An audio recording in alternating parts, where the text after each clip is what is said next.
came home very happy, and he said, I heard a beautiful hadith from the Prophet ﷺ. She said, what? So he said, the Prophet ﷺ said, never does anybody afflicted with a musibah, with any calamity. And this is a hadith in Bukhari Muslim, we should all memorize it. It's a well-known hadith. And it's amazing how Allah subhanahu wa ta'ala basically taught it to her, even through her husband. Wallahi, it's amazing. If Allah had wanted, she could have heard it directly. If Allah had wanted, she could have heard it from another sahabiyya. But it is her husband telling her this, right? And all of this, fi qadarillah. That her husband tells her. The Prophet ﷺ said, never does any musibah, calamity strike anyone. And he is patient at that. And he says, Inna lillahi wa inna ilayhi raji'un. Allahumma ajuni fi musibati wa akhlufni khayran min. And this is, we should memorize it. Inna lillahi wa inna ilayhi raji'un. Allahumma ajurni fi musibati wa akhlufni khayran min. This is something we should all memorize. If you haven't memorized it, go to any book of dua and memorize it. Anytime a calamity befalls you, anytime somebody dies, anytime you lose money, anytime you hear you lost your job, any musibah, first thing you do, say this, and everything will be perfect.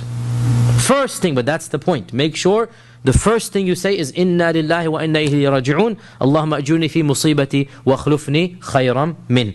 What's going to happen? Abu Salama is telling Salama that the Prophet ﷺ said, and what does it mean? That, oh Allah, inna lillahi wa inna ilayhi raji'un, oh Allah, reward me for this musibah and give me something better than what I'm suffering. Give me something better than this pain. That bring about something better than this calamity. So Abu Salama said to his own wife, Salama, the Prophet ﷺ said, whoever makes this dua, Allah will give him something better than what he's taken away.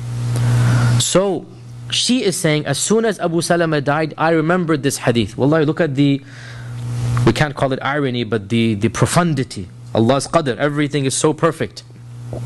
As soon as Abu Salama died, I remembered this hadith. So I said, Inna lillahi wa inna ilayhi raji'un, Allahumma ajurni fi musibati wa akhlufni khayran min. But I said to myself, who can possibly be better than Abu Salama? Yani she's saying it, but deep down inside she's thinking there's nobody. Who can possibly be better than him? And to show you how great Abu Salama was, the first person who proposed for her was none other than Abu Bakr. After the idda's over, everything, so she's open to take proposals, Abu Bakr proposes. And by the way, the Sahaba were not single.